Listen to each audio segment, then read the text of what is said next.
It's good to see everybody here today. We're going to talk today about the subject at hand, and that is the time of year that we currently find ourselves in. Is a few weeks before the Hebrew date of the 10th of Shvat. The 10th of Shvat is the day that the Rebbe took on the leadership of the Chabad movement. So the previous Rebbe, his father-in-law, had passed away, and the Rebbe became the leader. When he established the leadership of the Chabad movement, becoming the next Rebbe, the next leader, it was done in a way that has been done for generations, and that is, he said a Hasidic discourse. Now, generally, there are different ways that a person can teach Torah. One is to give like a sermon or a talk, to expound upon maybe a verse of the Torah or a Mishnah or a section of the Talmud. Some can be a lengthy talk, a shorter talk. Today maybe a leader can establish a leadership based on their tweets, perhaps. I don't know. But the point is that throughout the generations, a new Rosh Hashiva, let's say, that was appointed to head a Talmudic academy, would get up and give a lengthy talk, or known as a pilpul, a discussion on the Talmud. Okay? Others would give different types of talk. So a Hasidic leader gave what is called a Hasidic discourse, or a mimer in Hebrew. A mimer is a Hasidic discourse that delves into and weaves together deep Talmudic teachings, Hasidic ideas, Kabbalistic, mystical concepts, and weaves this all together and makes it into a practical application to our daily life. As we know, the teaching of Hasidus is not a philosophy necessarily that remains abstract, but it's something that has to do on a very concrete level and impacts and guides our life every single day. So a Hasidic discourse then would be taking these teachings, which is very deep and a profound, and applying it and drawing it down, so to speak, into terms that we can relate to, and it could guide us and lead us in the proper direction. So when a Rebbe would say a Hasidic discourse, it'll be almost like a new teaching that we've never heard before, based upon previous ideas, but the concepts and the way it's woven together is a completely unique way, and is a very profound way. In fact, typically, when the Rebbe would have a farbrengen, let's say a Hasidic gathering, so he would give multiple talks during this Hasidic gathering, and usually he would say one Hasidic discourse during this gathering. So I remember growing up, being at a farbrengen, the Rebbe would give a talk or two, and then there was a specific type of song that was sung, and then after this song was sung, the Rebbe would say this Hasidic discourse. And everybody would stand when the Rebbe said this Hasidic discourse, because it wasn't just another teaching, another talk that he's giving, but this is a deep, new Hasidic masterpiece that is being revealed right now to those in the audience and those that are listening out live. So a Rebbe, only a Rebbe is one that says a mimer. People repeat the mimer, the Hasidic discourse that the Rebbe said, but a mimer only a Rebbe says, because it is a wellsprings of knowledge that is being drawn down for the upper worlds into this world, which is why we stand not only as a sign of reverence, but also as a sign of being present to be able to absorb and to hear these deep new teachings. When you sit, you kind of can relax and you're listening to a lecture, even though you're not really relaxing, but it's a little different setting. But when you're standing, it's more intense and more concentrated, more focused. And in fact, also, when the Rebbe would say a Hasidic discourse, because he is sharing such deep concepts, deep ideas, it was necessary to kind of keep him grounded in this world. And the Rebbe would wrap a handkerchief around his hands to kind of hold something physical while he's saying this Hasidic discourse. So I remember as a child, we sat next to the Rebbe, right on the floor next to the Rebbe, and we're able to see that the Rebbe is wrapping his fingers, so we knew that next talk is going to be a Hasidic discourse, and we knew to get ready for this moment of what the Rebbe is going to teach us. So on the 10th of Shvat, when the Rebbe took upon himself the leadership of the Chabad movement, the Rebbe started to say a Hasidic discourse. This Hasidic discourse became the mission statement of the Rebbe throughout the years of his leadership, and this is something that the Rebbe repeated. The same Hasidic discourse.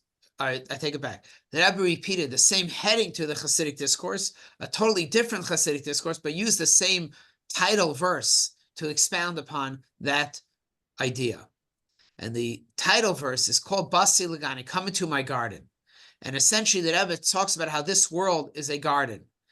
Even though this world does not seem like a garden, in fact, it seems anything but a garden. It seems pretty harsh, pretty dirty, full of weeds, overgrown, disgusting. However, from Hashem's perspective, this world is a garden, and our job is to reveal, to clean out the weeds, clean out the dirt. So when you come back in after you spent all this time cleaning out all the dirt, it doesn't belong there. What are you left with? Beautiful flowers, colorful, blooming, amazing smells and looks and designs and so on. So the idea is that this world, we have to remember then, the Rebbe tells us, that this world is ultimately a beautiful garden. It is only that because of generations of neglect, that the world seems to be an overgrown big mess. But deep down, beneath the surface, it is actually a beautiful place. And what we strive to do every single day is reveal the beauty that is hidden within this world. What kind of beauty is hidden within this world? And the beauty that is hidden in this world is this revelation and spiritual energy that God permeates the world with. So the world is not devoid of God. It is filled with godliness.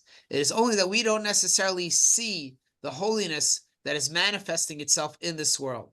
And it's our job to reveal that godliness or that holiness that is within this world. So when we take something, for example, and we make a blessing on an apple, somebody else taking that apple just seems to be a simple apple. Somebody else making a blessing, we're revealing that that apple actually has spiritual nutrients in it, not just physical vitamins, but it has actually a spiritual component to it, a godly component to it. And this is so with everything in this world. By us utilizing it for the right purposes, we are revealing the godly spark that is hidden within it. Where does this godly spark come from? Was it just put here and left alone, or is it continuously connected to its source? And in this Maimer, in this Hasidic discourse, the Rebbe addresses this idea. Now, this talk is really based upon a talk that his father-in-law gave. His father-in-law gave out a print at this point in his life. He wasn't able to speak anymore. So he wrote it down, and he wrote a 20, not a 20 page, but more than 20 pages, but a 20 section or 20 chapter Hasidic discourse. And every year the Rebbe would expound upon another chapter of this talk. Starting the first year, for the next 20 years, the Rebbe expounded upon another chapter of his father-in-law's writings. The next 20 years, he repeated that, and again, went over from the beginning, and every year, the next 20 years, repeated the same cycle, focusing on another chapter. This went on from 1950 through 1988. So approximately 38 years. After that, the Rebbe no longer said my Hasidic discourses. The Rebbe would give a talk, a sikha, but no longer a Hasidic discourse. And the Rebbe ultimately passed away in 1994. So we have basically approximately 40 years of Hasidic insights based on this Maimer Basi Lagani. So this year is 2025, 5785, which means that if the Rebbe would be alive today, and the Rebbe would be, once again, repeating these Hasidic discourses, one section, one chapter each year, so it would be this year on the 15th chapter. Okay? So the Rebbe said and expounded upon the 15th chapter twice. 1965, 1950 was the first year, and to 1965, the first time, and then 1985 was the second time that Rebbe expounded upon this chapter. Or in Hebrew, it'll be Tafshin Chaf Hey, 5725, and Tafshin Mem Hey, 5785, 5745. Okay, so these are the 2 years that the Rebbe expounded upon it.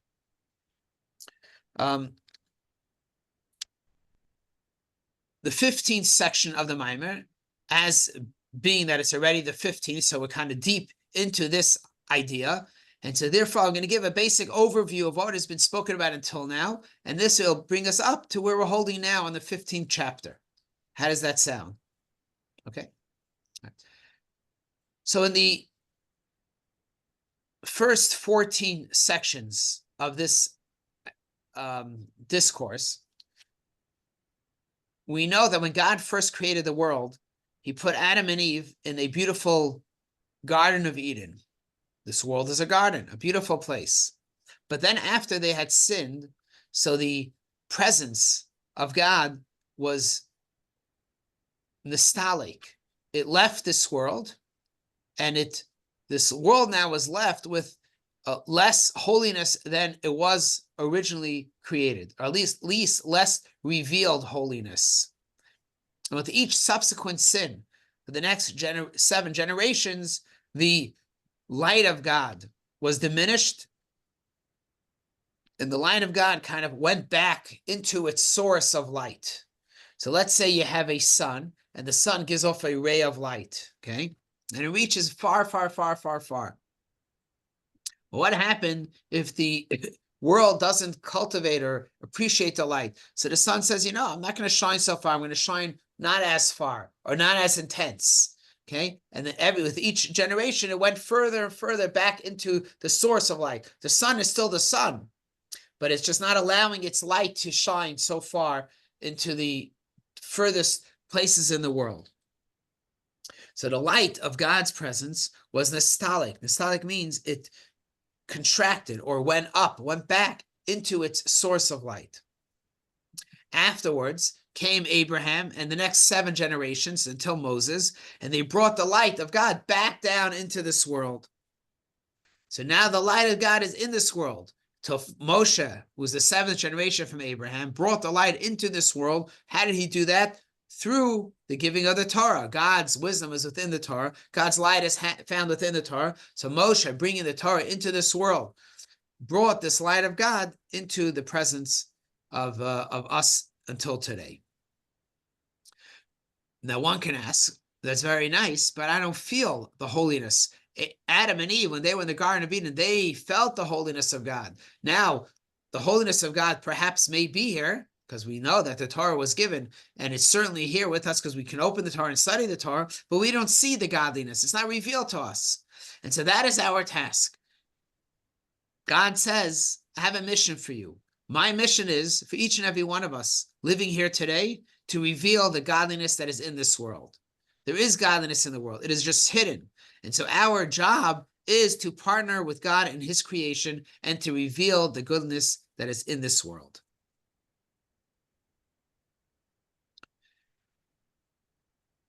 Now one can ask, but this world seems pretty corrupt, and maybe not only is the world pretty corrupt, even my behavior may not be perfect. Why would God trust me to partner with him in revealing this light? I'm not such a good partner. I'm not living up to my expectations. But like a loving parent, no matter what the child does, the parent will always love the child, no matter how much the child may yell at them, may disrespect them, may not listen to them. At the end of the day, the parent still loves that child. Why?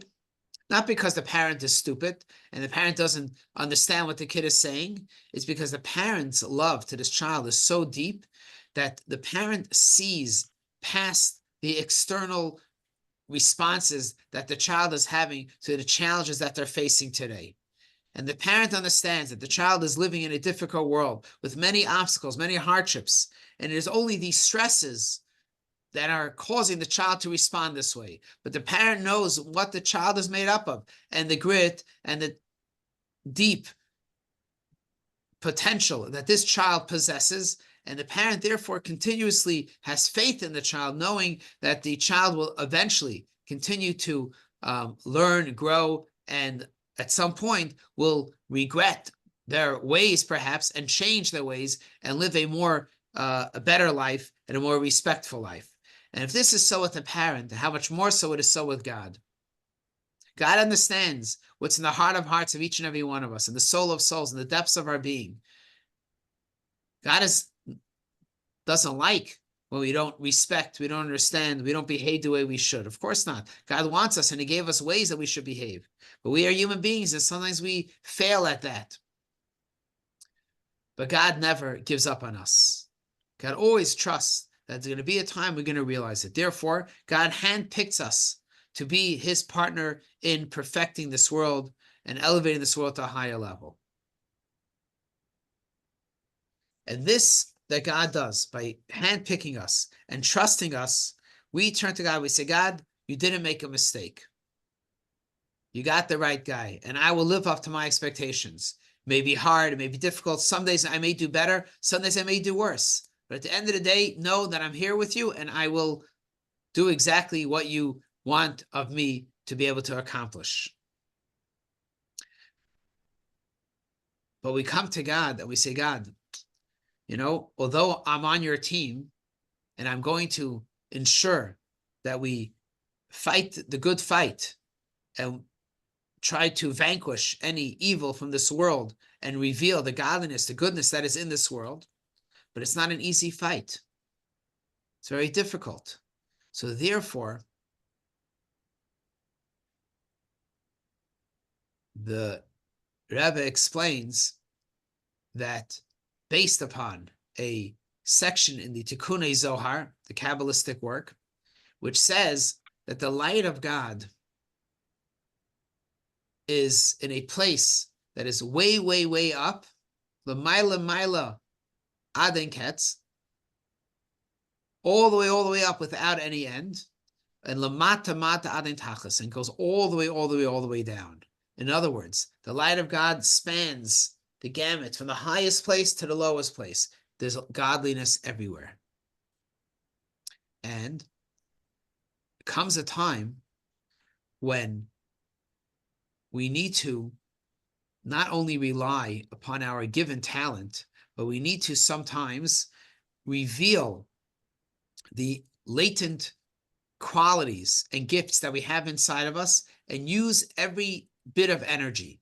On a typical day, maybe we use 10% of our inner strength, maybe 10%. We have so much more potential that we're just not tapping into.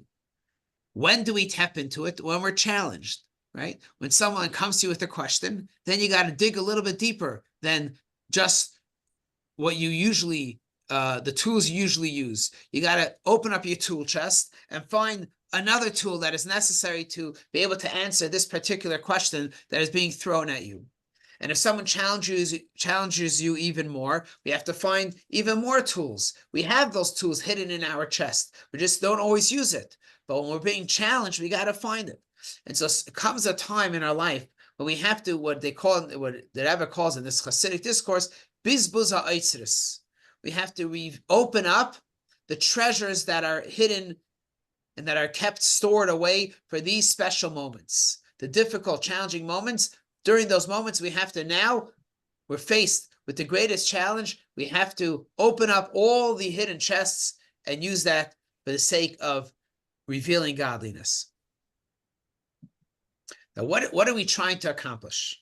By doing all this, we want to accomplish one simple thing. We want the world to go back to the way it was when God created Adam and Eve, that this should be a beautiful garden. Why do we want this to be a beautiful garden? Why is it necessary for it to be a beautiful garden? Because we say, God, if I'm going to invite you into my house, I want it to be a nice house, a clean house. I don't want you to have to walk through the weeds, through the mud, through the dead leaves. I want it to be beautiful and nice. So God says, I want to dwell amongst you. I want to dwell in your house. So we say, okay, I'm going to make this dwelling place for you in this world. But I can't do it alone, we tell God. The challenges are too great. Therefore, God says, don't worry. I will open up the storehouses. I will open up the hidden treasures. I will open up the chests that have all the extra energy and qualities and tools that you need in order to conquer the challenges of this world. And he gives an example of a king that has to go out to war. Now, typically, on a regular day, the king can deal with its enemies. It has a skeleton army that protects its borders. If someone tries to cross the border, these police, this army can stop them from crossing. But what happens if the enemy comes with a huge army? Now, these few soldiers that are there are not enough. That few guns, a few tanks are not enough. We need to bring in more artillery to the front lines to be able to protect us. What happens if that's not enough? We got to bring more. What happens if we take all our arsenal to protect our border and that's not enough? Then we got to, the king, what does the king have to do? The king has to open up his treasure chest and say, okay, we're going to buy more ammunition. We're going to buy more arsenal. We're going to buy more tanks, more planes, more whatever is necessary in order to protect our border. And if that's not enough, we're going to go into the treasure room that is hidden behind the room, behind. And we're going to take all that money and buy more ammunition. If that's not enough, we're going to go even deeper and deeper and deeper. Now, you're going to say, wait a second. Where's this all coming from? If you had it, why didn't you spend it till now? The king said, I didn't need to spend it. I put it away for wartime. In the case of a war, we need to have a war chest to be able to pull out these extra goods or the extra funds, the extra money to be able to fight the war. If we're not fighting a war, we hold it back and we invest it or we keep it safely in order for when the time comes, we're going to be able to use it. Now, Hashem tells us the same thing is with us also. Under good times, normal circumstances, we don't need to dig deep down inside of us, find where do I have these extra treasures. But now that we're fighting the war for our survival, we have to dig deep, very deep, find all the possible tools and treasures that we have, all the money, all the resources that we have hidden inside of us that we've not used. And those voices that may have been quiet, but now we got to raise our voice and now we got to fight the war to reveal godliness into this world, because now we're living in such dark times, and we know this godliness, we have to now utilize it to reveal God in this world. So this is, in short, what this Hasidic discourse is talking about up until this point. Where, when we talk about a king, where they keep the treasure chests, okay, probably in the basement, in the safe deposit box. Where do we, people, keep our safety net? We keep it, wherever we keep it, an investment. Where does God keep his safety net? And this is what the Zohar tells us, that God is l'mayla, God is all the way up, and God is all over the place. Now, what does it mean God is all over the place? When we say God is everywhere, God is so high. God is so low. Does that mean that God is untouchable because he's so high? When it means that he's so low, what does it mean he's so? Where exactly is that low? How low is that low? And the question begs to be asked, if we say that God is high, and low, doesn't that put a limitation on God? We may say he's very high, very high, and very low, but it's still a limitation. When God is really infinite. So why do we use the terms that God is l'mayla, all the way up and all the way down? These seem to be limiting terms.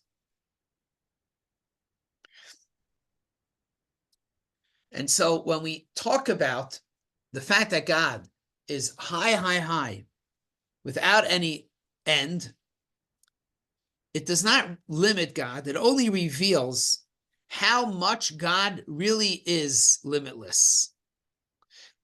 And we use these terms for us to be able to try to comprehend or understand, even on a small level, how high and how great and how large and how distant not as far from us, but how distant God's reach can be and is, which brings out the true degree of infinite that God is able to, and God does reach to the very ends, the very heights, and the furthest places, but at the same time, God is also here present within us.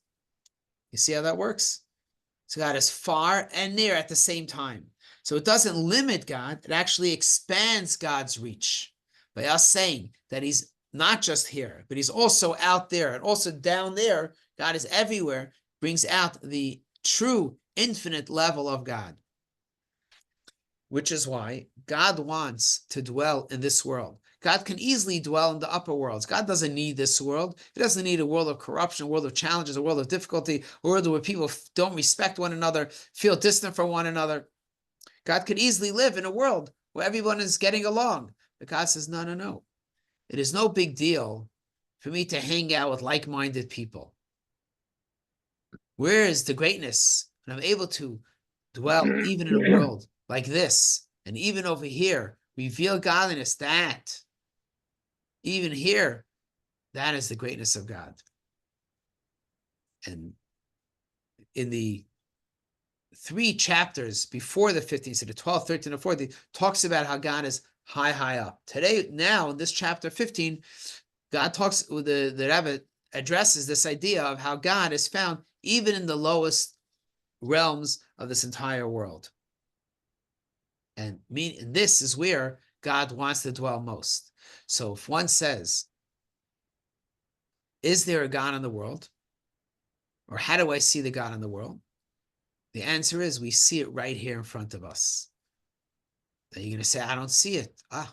That is where we become the partner in revealing this aspect of God that is right here within this realm, within this world that we are living in. And how do we do this? This comes about through a lot of work. So we got to get down into the gutter, so to speak, and put in the hard work, because we have to reveal God everywhere, not just in the intellectual realm. It's not only if we hang out with our buddies and we talk about the ideas that we like to share, or like-minded conversations. That's very nice, and that's maybe intellectually stimulating, and it's fantastic to do that. It's okay, but that's not what it's about. It's about meeting the opposing teams, the opposing factors, and over there revealing the good that's inside of it. Sometimes it's by going out into the streets and over there bringing godliness, and not, what does it mean bringing godliness? Revealing the godliness that's already there by uncovering the holiness, by uncovering the goodness. Sometimes you can be, for example, a wise person. Now, a wise person, sometimes you can look at a person and you can see the wisdom flowing from that person. But that's not the ultimate. The ultimate is for the wise person to share that and to reveal that wisdom with others and inspire others. It's not just enough for us to see it or to know it, but it's our job to uncover that degree of wisdom. And that is called avodah. That's called hard work. And therefore, we plead with God to open up the treasure chest to give us the proper tools that I can deal with these hard challenges that I have. And we know that God is there with us, and God is talking to us, and God is helping us reveal this inner struggle that we have and be successful in our mission. There's a story that is told of a chassid whose name was Avram Elia Plotkin. Now, he came to the city of Lubavitch as a young student, and he wanted to study in the yeshiva. It was a great yeshiva, world famous. He was a great, brilliant mind. But he came to the yeshiva, and the previous Rebbe was the principal of admission, and he met with this prospective student, and he felt that this prospective student is not good fit for this yeshiva. but the student really wanted to join, and he started to cry, begging, please let me in. So the previous Rebbe said, okay, I'll let you in, but on one condition. Passover is coming up. I need you to, set the tables for the yeshiva. I need you to study an X amount of pages of the Talmud by heart. I need you to study several Hasidic discourses and know it inside and out. That's how well you have to know it. And all this by tomorrow morning. And so, of course, he said, yes, I'll do it. And the man sat down, diligently worked and studied and studied and studied, worked really hard. He set the tables and he studied the Talmud, and he studied the Hasidic discourses. By the morning, the previous Rebbe came to him and he was fresh as can be. The student was fresh as can be, and he tested him, and the boy knew it all. Amazing, a brilliant mind. Over the course of the next period of time, this Bemelia, who came to Lubavitch, to the city of Lubavitch, to join this yeshiva, he also had very coarse features. It wasn't like a refined characteristic traits. But through him working on himself so hard, he became actually much more refined, much more gentle, not only in his speech and his behavior, but also in his looks. Much more refined looks. When a person works on themselves, we can refine ourselves. This is what the previous Rebbe was trying to tell this prospective student who became a student, became a major chassid. Today he has children, grandchildren, great-grandchildren of chassidim. Some of my friends I know, his relatives. When we work on ourselves, what does it mean? We become refined. Not that we necessarily are anything special, that we become refined, but the godliness that we are working with permeates us, and that is revealed through us. So when we talk with a kindness, with a gentleness, and we smile nicely, we are revealing the godly goodness that is hidden within this world. And that is what we accomplish. And that is why today, in our world, God is willing to spend whatever it takes in order for us to be successful, to finally reveal the goodness in the world and merit the ultimate coming of Mashiach. May it be right now. Amen.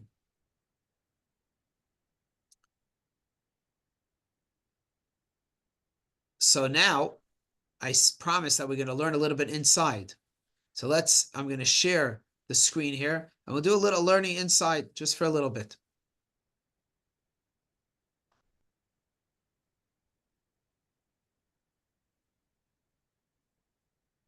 Okay, so as you can see, we're going to start chapter 15. See, Maimer Basi Legani, 5-7-10, section 15. See that? Okay. So the key now is to reveal this idea that God extends downward without end. That's what we want to understand. God is above and extends upwards without bounds and downward without end. What does it mean that God comes downward without end? So now here, this is what we're going to read here. Just as God's infinite light extends downward to ever lower levels. In other words, if it only remained up above, then it's putting a limitation on God. God is only above. But the whole idea of godliness is that it comes down even to this world. This is being expressed and revealed in a manner that transcends any measure or number. How far does God's light extend? Infinite. There's no end. Since his light is inherently infinite and transcendent, existing before the Tzimtzum, the fact that it shines after the Tzimtzum within worlds that are characterized by limitation and self-awareness. And even in such realms, it preserves its inherent infinity. Don't think that because it comes down to this world, it's limited. It's only in this cup, and that's limited. That has, 7 ounces, whatever. No. God's light has infinite levels, even within the realms of the finite world. How does this work? Sehine, so too, it extends downwards without bounds, bringing about the concealment of the light.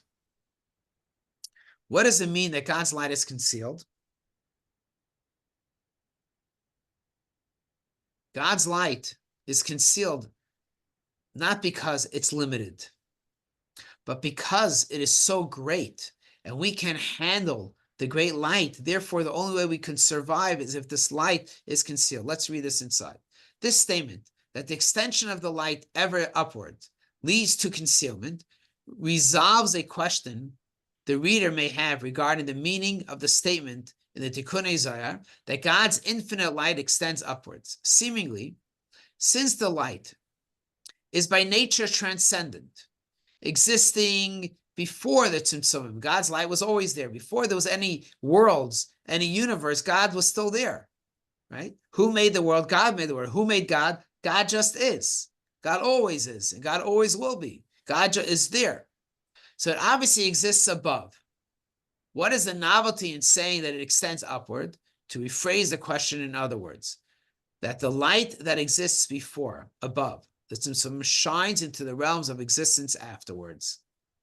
Meaning to say that the light that is above, even before any contractions, it now comes down to the lowest world all the way without end. What does concealment mean? With the above statement, the Rebbe asked, the previous Rebbe, enables us to understand concealment. We ordinarily conceive a concealment as referring to an object being covered by another object, right? There's one thing. Let's say I have a finger. I'm concealing my finger with my hand, right? That's concealment. However, abstractly, the object that is covered is not concealed at all. From its vantage point, it is completely revealed and perceptible.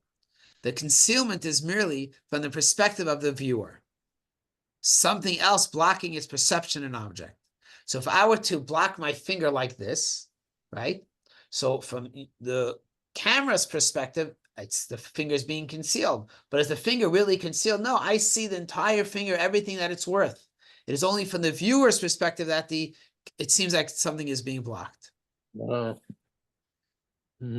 So alternatively, we associate concealment with an object being so small or distant from us that it's not detectable by our eyes. However, this too is not considered true concealment. The object exists and could be perceived if a fit receptor were to be found. So let's say you see a star, we say, that star is tiny. No, it's only because it's so far away that it seems so tiny. But really, if we got up closer, it'd be much bigger. So from our perspective, it seems to be small. In other words, we can perceive or discern objects and expressions of energy that exist in the same framework of being as ourselves. God's light is an entirely different type of being. It is utterly transcendent. Thus, there are no receptors appropriate to perceive it. We can never find a good enough object or invention to say, now I see godliness clearly.